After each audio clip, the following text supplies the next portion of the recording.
Assalamualaikum warahmatullahi wabarakatuh. Berjumpa kembali dengan saya, Sucipto Hadipurnomo. Siapapun tidak menyangka secepat itu Ki Seno Nugroho dalang kondang itu meninggalkan jagat Pakeliran, meninggalkan kita semua para pecinta wayang. Sebagai wujud rasa duka yang mendalam sekaligus hormat kepada almarhum, saya akan sedikit beberkan pengetahuan dan pengalaman saya tentang Ki Seno Nugroho. Sahabat Indo-Indeks, saya nonton Pakeliran Ki Seno Nugroho pada tahun 2005. Ya, sudah 15 tahun yang silam. Saat itu digelar festival wayang nasional di Surabaya, Jawa Timur. Ki Seno tampil sebagai peserta mewakili Jogja. Saya sendiri hadir untuk mendukung Ki Entus Susmono yang menjadi wakil Jawa Tengah. Saya lupa lakon yang dibawakan Ki Seno saat itu. Menyaksikan Ki Seno Nugroho dalam format Pakeliran, saya sungguh takjub sekaligus deg-degan. Nah, kenapa takjub? Saya takjub karena dari segi estetika Pakeliran, suguhan Ki Seno itu nyaris tiada celah. Nyaris sempurna, komplit. Ya sabetnya, ya suluknya, onto wacono, garap agedekan, dan garap cerita. Ya adiluhung, tapi sekaligus tak lepas dari Banyulan. Nah, kenapa saya deg-degan? Ya, saya deg-degan karena khawatir kalau Ki Entus bakal kalah oleh Ki Seno.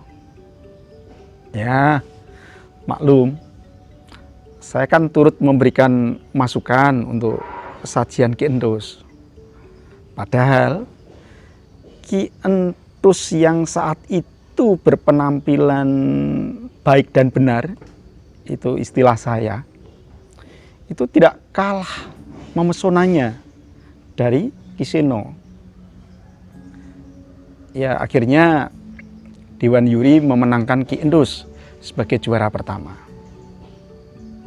Namun sahabat Indo-Indeks, saya saat itu sudah bisa memastikan Ki Seno bakal menjadi dalang hebat di gelanggang dunia Pakeliran negeri ini. Nah, belakangan saya membaca buku Kelir Tanpa Batas yang terbit tahun 2001, karya Suwargi Pak Umar Khayyam. Tahun 2001 itu Pak Khayyam sudah menyebut bahwa Ki Seno sebagai dalang muda yang memang waktu itu belum begitu menonjol, tapi disebutnya prospektif dan memperlihatkan kecenderungan baru dalam kehidupan seni pertunjukan wayang kulit di Jogja. Ki Seno saat itu memang masih di bawah bayang-bayang kebesaran Ki Hadi Sugito dan Ki Timbul Hadiprayitno di Jogja. Sementara untuk Surakarta tentu saja ada nama besar Ki Anom Suroto dan Ki Mantep Sudarsono. Sahabat Indo-Indeks, siapa sih sesungguhnya Ki Seno Nugroho itu? Nah, Ki Seno Nugroho itu lahir di Yogyakarta pada tanggal 23 Agustus 1972 dan menghadap Tuhan Yang Maha Esa pada 3 November 2020 ya, dalam usia 48 tahun. Beliau itu adalah putra dalang kondang juga di Jogja, Ki Suparman almarhum. Nah, keinginan mendalang Ki Seno itu setelah Seno muda itu menonton pertunjukan Ki Mantep Sudarsono di Sasono Hinggil Dwi Abad alun-alun selatan Jogja. Lakonnya Wisanggeni Duto.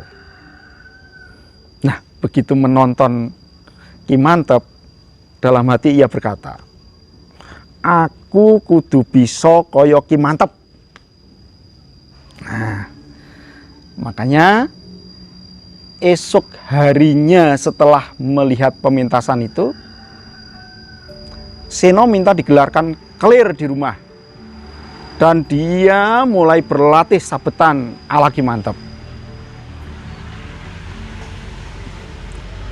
Kali pertama mendalang, Seno mendalang dalam format pakliran padat untuk mucui ayahnya, Ki Suparman. Saat itu dia dibimbing oleh Ki Sukoco, itu masih saudaranya. Nah, Ki Suparman almarhum itu sempat menangis haru melihat penampilan putranya. Nah, tahun 1988, waktu itu masih kelas 2 SMKI, Sekolah Menengah Karawitan Indonesia. Itu Seno diminta mendalang siang atau ngawani oleh pamannya, Ki Supardi. Beliau itu adalah adik Ki Suparman, buat dalang di Kampung Merican, Jogja. Nah, pertanyaannya, apa hanya pada Ki Sukoco tadi Seno Nugroho itu belajar mendalang? Sahabat Indo Index, selain Ki Mantep, dalang lain yang menjadi tempat Ki Seno belajar itu adalah Ki Hadi Sugito, kemudian Ki Sudarman Gondo Darsono, terus Ki Sudir, dan Ki Anom Suroto. Nah, untuk masalah lakon gagrak Jogja ini, Ki Seno sering berkonsultasi pada Ki Mardi Bagong. Nah, kalau Ki Blasio Subono dan Ki Bambang Murtioso, Pak Bambang Murtioso, itu dua beliau ini kan dosen STSI Surakarta. Itu juga sosok yang sering ia mintai pendapat. Nah, Ki Seno itu selain mengoleksi dan mendengarkan kaset wayang, itu juga menyaksikan video. Bahkan Ki Seno itu terbilang rajin membaca. Ya, makanya pakliran-pakliran beliau itu kaya wacana dan nggak garing gitu kan. Sobat Indo Index, dalang yang kondang dengan ungkapan Bagong Gleleng ini itu menyadari bahwa gaya pedalangannya itu adalah campuran. Ia kawinkan paling tidak dua gagrak, yaitu gagrak Ngayogyakarta dan gagrak Surakarta. Nah, memang Ki Seno ingin tidak ada batas di antara Jogja, gaya Jogja dan gaya Surakarta. Sahabat Indo Index, pada suatu kesempatan Ki Seno mengaku selalu ingat pesan bapaknya, Ki Suparman almarhum. Dadiya dalang sing apik, sing sak payu-payune. Dan Ki Seno telah mewujudkan kata-kata sang ayah. Sugeng tindak Ki Seno Nugroho. Inna lillahi wa inna ilaihi rajiun. Wassalamualaikum warahmatullahi wabarakatuh.